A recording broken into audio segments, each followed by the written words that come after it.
Welcome to the Top Gear test track. We're going to take a look at a bunch of cars that didn't quite make it into the main show, and we're going to pit them head to head to see which one puts down the fastest lap. We're talking super SUVs, hot hatches, sports cars, old versus new, fast estates, retro electrics, nothing's off limits. First, I give them a quick test drive, then our resident racing driver will set their definitive lap times once and for all.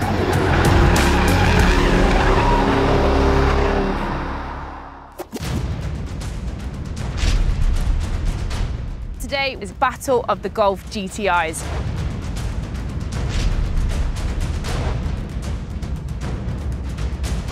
So let's see which one is going to win out of Wolfsburg's finest.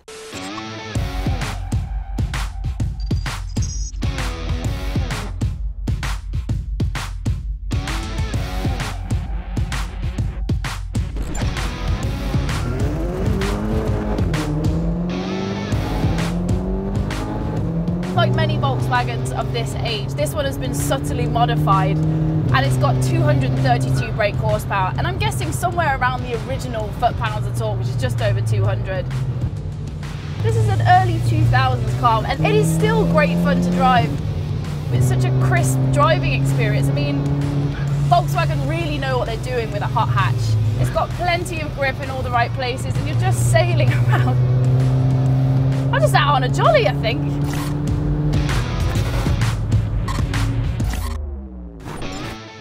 Interesting to pair up the Mk5 with the Mk2. I think the Mk5 might have it in the corners because the handling is still so good in these cars. Let's see how they fight it out on track.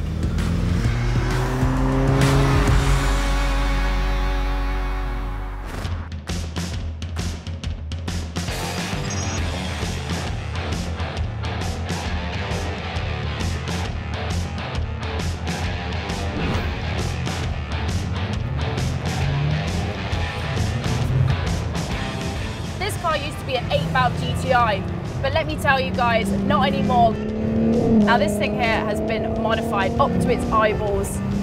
It's a 3.2 Audi TT engine with a VR6 Corrado box and a Quaife limited slip diff. This is about as modified as they get, but my goodness, it is great fun.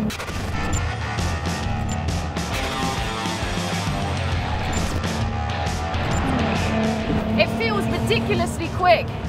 I think in the straight line, this is going to have a huge advantage over the Mk5 Golf. For goodness sake, these cars are not supposed to go this fast. They're nearly 30 years old.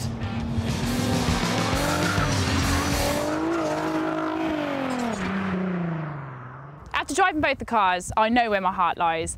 That little Mk2 GTI with the V6 engine is just so much fun and sounds amazing. But I honestly think, even though it's got more horsepower sitting at 270, this is just going to clinch it. With the DSG gearbox, it's so smooth, and I just think it's able to put the traction down a little bit better. The track conditions today are nice and dry, so it really is going to come down to whether these cars can put the power down. So I think looking at the leaderboard here, there's a nice big gap between the Mk5 GTI and the GTI Mk7. I'm going to hazard a guess and say that the Mk5 unfortunately just felt that little bit faster, so the Mk2 is coming in just below. But somewhere between the 133 and the 139. Now all we need is a driver. Luckily I know a guy just for the job. 3, 2, 1, go!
This really is battle of the GTIs today. After seeing them go around the track, I've got my eye in on which one I think is going to be faster, but you never know until you get the results. So let's find out.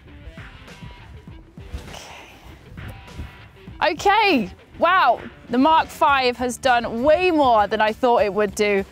That's coming in first place with a 1:31.5. That's a really good time for that car.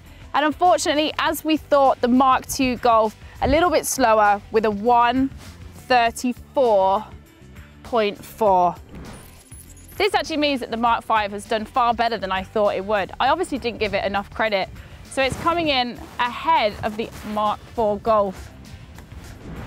And our little Mk2 Golf was exactly where I thought it might be, ahead of the Mk7 and between the Mk5.